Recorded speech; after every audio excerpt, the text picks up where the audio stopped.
Okay, I'm reading from Judges 19. Now, it took me a while to really understand what this means and to dissect it. um and I'm gonna read the whole thing, but I'm gonna go through each part as much as I can. Um and it's kind of long, so I might not go through the whole thing, but I'm just gonna go through the main points that I see that have a valuable lesson and message. Okay, so now let's get to it. Judges 19, verse 1. And it came to pass in those days when there was no king in Israel, that there was a certain Levite sojourning on the side of Mount Ephraim, who took to him a concubine out of Bethlehem, Judah. And his concubine played the whore against him, and went away from him unto her father's house, to Bethlehem, Judah, and was there 4 whole months. And her husband rose and went after her to speak friendly unto her, and to bring her again, having his servant and a couple of asses. And she brought him into her father's house. And when the father of the damsel saw him, he rejoiced to meet him. And his father-in-law, the damsel's father, retained him, and he abode with him 3 days. So they did eat and drink and lodge there. And it came to pass on the 4th day, when they arose early in the morning, that he rose up to depart. And the damsel's father said unto his son-in-law, Comfort thine heart with a morsel of bread, and afterward go your way. And I love this. I love reading like this sometimes, because like as I'm reading, I'm picturing all of this, and it's like a movie to me. And I love a good movie. Anyways, so yeah. So this is on 5. It's basically he's basically telling him, comfort thine heart with a morsel of bread, and afterward go your way. Number 6. And they sat down and did eat and drink, both of them together. For the damsel's father had said unto the man, Be content, I pray thee, and tarry all night, and let thine heart be merry. Okay? And when the man rose up to depart, his father-in-law urged him, therefore he lodged there again. And he arose early in the morning on the 5th day to depart. And the damsel's father said, Comfort thy heart, I pray thee. And they tarried until afternoon, and they did eat, both of them. Now I'm on 9, and it says, And when the man rose up to depart, he and his concubine and his servant, his father-in-law, the damsel's father, said unto him, Behold, now the day draweth toward evening. I pray you tarry all night. Behold, the day groweth to an end. Lodge here, that thine heart may be merry, and tomorrow get you early on your way, that thou mayest go home. But the man would not tarry that night. But he rose up and departed, and came over against Jebus, which is Jerusalem, and there were with him 2 asses saddled, his concubine also with him. Okay, so I'm going to stop there. I just read 1 through 9. All right. So basically what I get from this is, and this is just it's such a profound message, because basically this was a time where there was no king in Israel, which, is a time where there was no rule. So there was no one really of authority to decide, in such cases, like if somebody was to bring something to be judged, there was no like big authority in their time.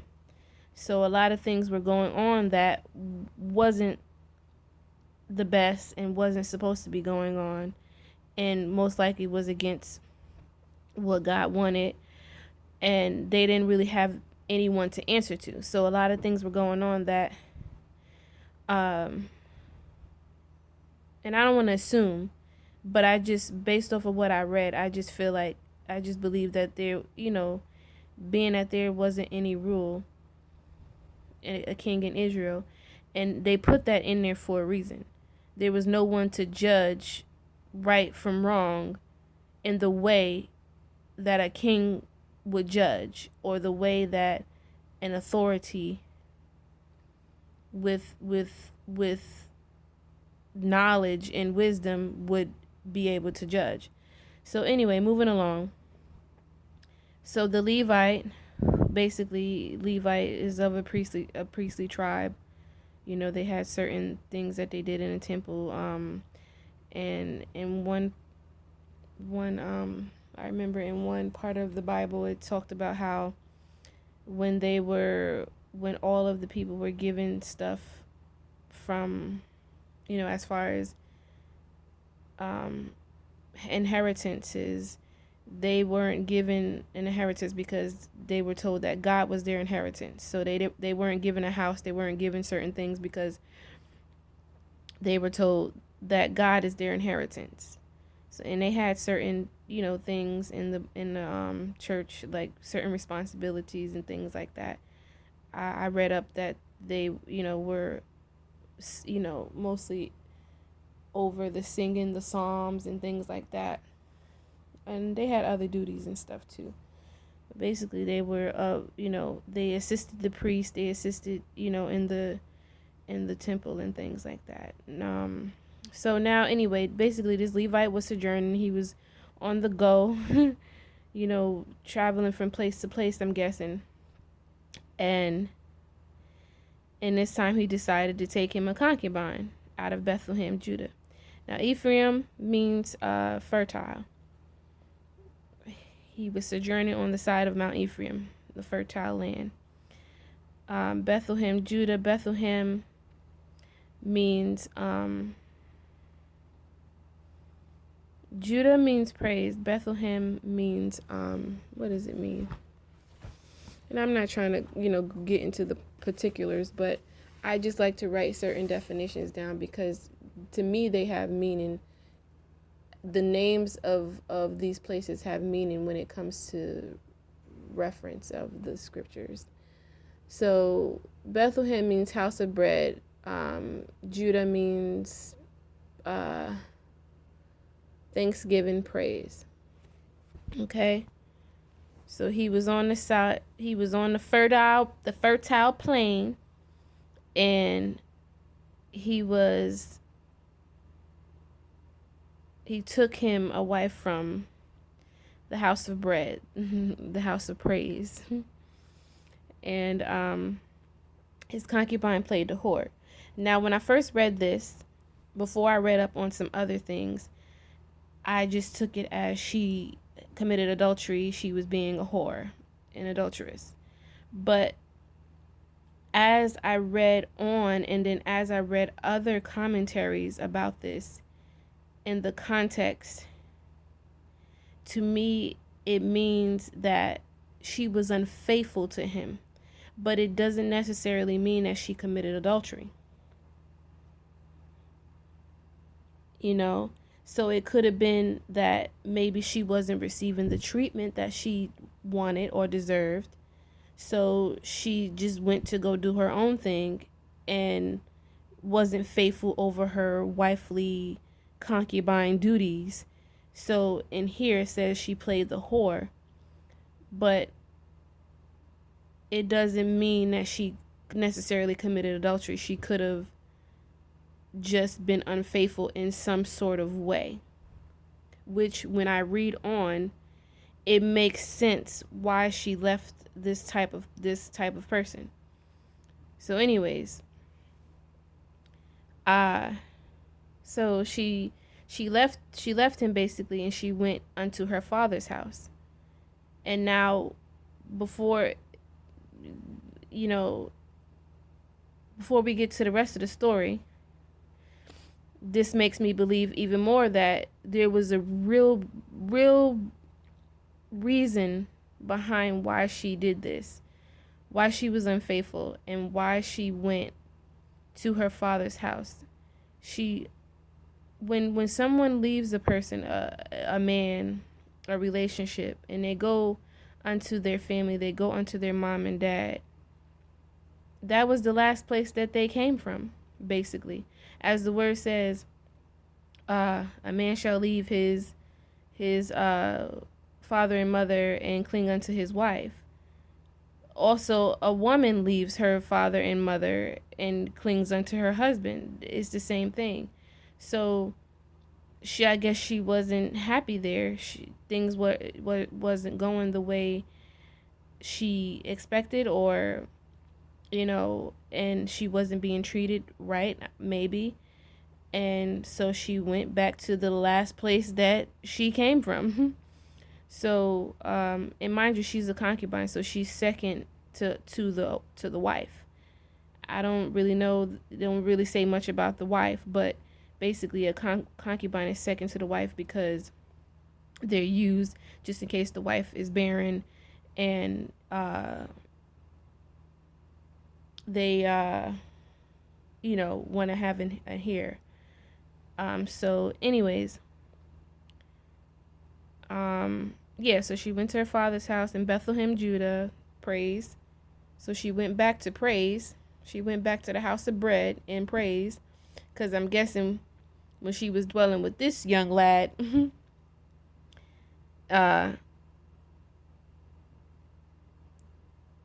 he wasn't, whatever.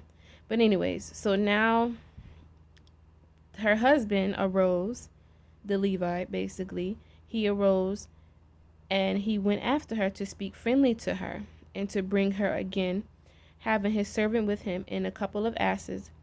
And she brought him into her father's house. And when the father of the damsel saw him, he rejoiced to meet him. So basically, I'm guessing the husband, maybe realized some things he did wrong. So he decided to reconcile with her and go with his servant and his asses to the father's house. So it seems like reconciliation was successful because she brought him into her father's house, and the father rejoiced. So the father showed him favor. Okay. So now, he extended him provision. He extended him favor. The father took a liking to the young man. Now, when we get to the further parts, I'm going to go over 10 again, because this is where we get into what happened. Okay, so we got the gist of the beginning of what's going on. Okay, Levite took a concubine. Things wasn't going right. She was unfaithful. Then he came to reconcile with her. The father showed him favor and extended him provisions. And he kept extending him provision, kept extending him kindness and favor. And he, kept telling him, oh, stay another night, stay another night, stay another night. All the way down until 10. And then the man was just like, all right, I'm not staying no other night. I got to go. But they ended up leaving in the afternoon, because when he extended him, the provisions in come stay and, chill out and whatever, that last day they tarried until afternoon. And now I guess the man was like, all right, I didn't stay here enough. I'm thankful for what your provisions. I'm thankful for your kindness and wanting me to stay. But now I'm ready to go. I didn't stay here long enough, and now I'm just ready to go. I'm over it. So it says they tarried until afternoon with the eating and the drinking and, just whatever, chilling with the dad. So now when the man finally says, look, I'm going, I'm gonna leave, we're leaving today, I don't care if, like, he didn't have thought that it was afternoon, because I guess he just was desperate to get home and to leave. So basically they tarried until afternoon, and then when the man rose up to depart,